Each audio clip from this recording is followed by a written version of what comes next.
कहानी सुननी है? ठीक है, पर कहानी सुनने के बाद एक बार अपना बेड चेक कर लेना।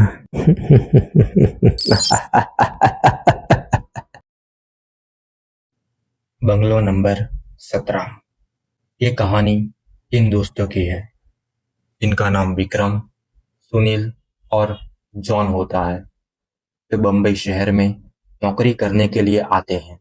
तीनों बचपन के दोस्त कुछ कर दिखाने का सपना लिए इस भीड़ भाड़ वाली जगह में अपना मुकाम पाने के लिए दर दर भटकते हैं। इन्हें कोई भी रास्ता नजर नहीं आता।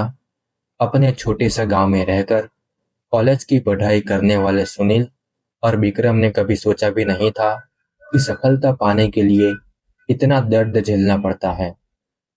वही जॉन अपने पापा के बिजनेस में पहले से ही संघर्ष कर चुका था, जिस वजह से उसे इन सब चीजों की आदत सी हो गई थी। जॉन अच्छे से जानता था कि सफलता इतनी आसानी से नहीं मिलेगी, क्योंकि उसने अपने पापा को दिन रात मेहनत करते हुए देखा था। तभी तीनों को सुबह से भटकते भटकते शाम हो जाती है, लेकिन न कोई नौकरी और न ही कोई रहने का ठिकाना उनके हाथ लगता है। तीनों मायूस होकर एक छोटे से होटल में खाना खाते हैं। दरअसल उनके पास कोई खास पैसे भी नहीं होते। वो तो सिर्फ अपनी एक दो दिन की व्यवस्था बनाकर निकले थे। उन्हें लगा था कि आते ही उनके साथ कोई चमत्कार होगा और उनको नौकरी मिल जाएगी। तीनों एक बिल्डिंग के पास पहुंच जाते हैं। कुछ देर बाद सभी बिल्डिंग के गेट के पास बैठ जाते हैं। एक दो घंटा बैठे हुए गुजर जाते हैं।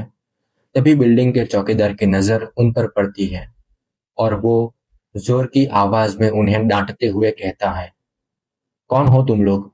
यहाँ क्यों बैठे हो? तीनों अजनबी शहर में किसी को पहचानते नहीं और न ही उनका कोई ठिकाना है। तीनों अपनी जगह पर जल्दी खड़े हो जाते हैं और अपनी बात चौकीदार को बताते हैं। चौकीदार को तीनों की हालत देखकर उन पर तरस आता है। उसे एहसास होता है कि कुछ सालों पहले ऐसे ही वो काम मांगने आया था, तब किसी ने उसे सहारा दिया था और आज कम से कम वो इतने बड़े शहर में छोटे से काम के साथ जीवन यापन कर रहा है। जॉन उन तीनों में थोड़ा समझदार होता है। वो चौकीदार से कहीं रहने के जुगाड़ की बात कहता है, क्योंकि उसे पता है कि अभी उनकी हालत किराया देने की नहीं है, तो उन्हें कोई किराया से कमरा क्यों देगा। तभी चौकीदार अपने एक दोस्त से फोन पर बात करता है। वो वहीं से कुछ ही दूर बंगला नंबर 17 में साफ सफाई का काम करता है। चौकीदार अपने दोस्त को सारी बात बताता है। तभी उसका दोस्त कहता है कि मेरे साहब तो अपने परिवार के साथ 2 महीने के लिए बाहर गए हैं, तब तक मैं रहने का इंतजाम कर सकता हूँ। ये बात सुनकर तीनों दोस्त बहुत खुश हो जाते हैं और वो जल्दी से चौकीदार से कहते हैं कि आप हमें बता दीजिए हम उनके पास कैसे पहुंच सकते हैं। चौकीदार कहता है कि वो बंगला थोड़ा दूर है, रात को वहां कोई टैक्सी ऑटो भी नहीं मिलेगा। आज तुम लोग यहीं सो जाओ, कल सुबह हम साथ चलेंगे। तीनों उसकी बात मान जाते हैं। सुबह उठते ही तीनों चौकीदार के साथ बंगले में पहुंच जाते हैं। बंगले की खूबसूरती देखकर तीनों दोस्त हक्का बक्का रह जाते हैं। उन्हें यकीन ही नहीं होता कि उन्हें इतने अच्छे बंगले में रहने का मौका मिलेगा। बंगले का नौकर तीनों दोस्तों को गेस्ट रूम में ले जाता है। तीनों दोस्त रूम में पहुंचकर राहत की सांस लेते हैं। जल्दी से तीनों नहाकर तैयार हो जाते हैं और काम की तलाश में निकल जाते हैं। अब रहने का तो ठिकाना लग चुका था, तलाश थी केवल अच्छे काम की, जिससे उनका गुजारा चल सके। लेकिन आज भी उनके साथ वही होता है। सुबह से शाम हो जाती है, लेकिन तीनों हताश होकर वापस अपने स्थान आ जाते हैं। नौकर तीनों के लिए खाने का इंतजाम करके रखता है, जिससे उन्हें बहुत ही राहत मिलती है। आज तीनों दोस्तों के लिए बंगले की पहली रात होती है। रात को 12 बजते ही अचानक विक्रम की नींद खुल जाती है और वो अपने आप को बंगले में तहखाने में पाता है, जहां पुराना सामान इकट्ठा करके रखा हुआ था। उसे समझ में नहीं आता कि वो यहाँ कैसे पहुंचा। तभी वो घबराहट में अपने दोस्तों को आवाज लगाता है, लेकिन किसी को कुछ सुनाई नहीं देता। तभी उसके कानों में सब कुछ सुनाई देना बंद हो जाता है और सिर्फ एक औरत के रोने की आवाज आती है। विक्रम चिल्लाकर पूछता है, कहाँ हो? तुम क्यों रो रही हो?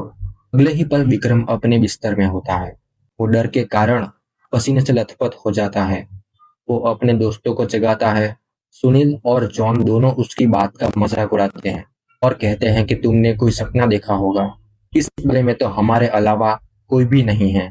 और विक्रम भी अपने दोस्तों की बात का यकीन करके इस घटना को बुरा सपना समझकर नजरअंदाज करके सो जाता है। सुबह उठते ही तीनों दोस्त फिर से तैयार होकर काम ढूंढने निकल पड़ते हैं।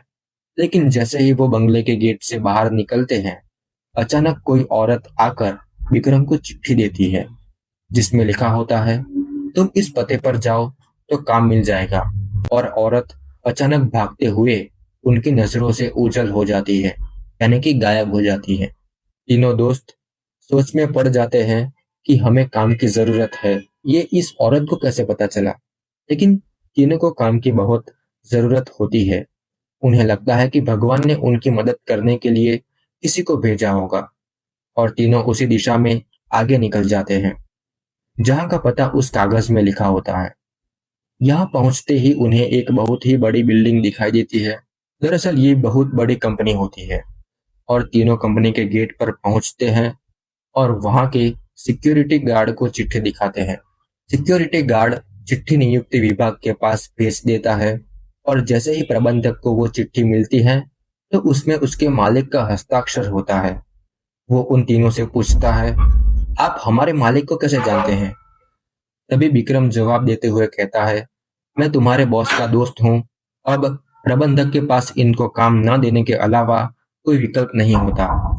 इस कंपनी के मालिक का हस्ताक्षर जो उस चिट्ठी पर मौजूद था। कंपनी के मालिक 7 दिनों की ट्रिप पर विदेशी कंपनियों के दौरे में थे। उस बीच उनसे कोई संपर्क नहीं था, इसलिए प्रबंधक ने उन तीनों को काम पर रख लिया और अपने साथ उन्हें काम की जगह दिखाने ले गया। लेकिन विक्रम अचानक ही दूसरे रास्ते की तरफ मुड़ जाता है और वो सीधे बॉस के चैम्बर के सामने पहुंचता है और दरवाजे के ताले को पासवर्ड से खोल देता है। कंपनी का प्रबंधक ये देख करके आश्चर्यचकित रह जाता है।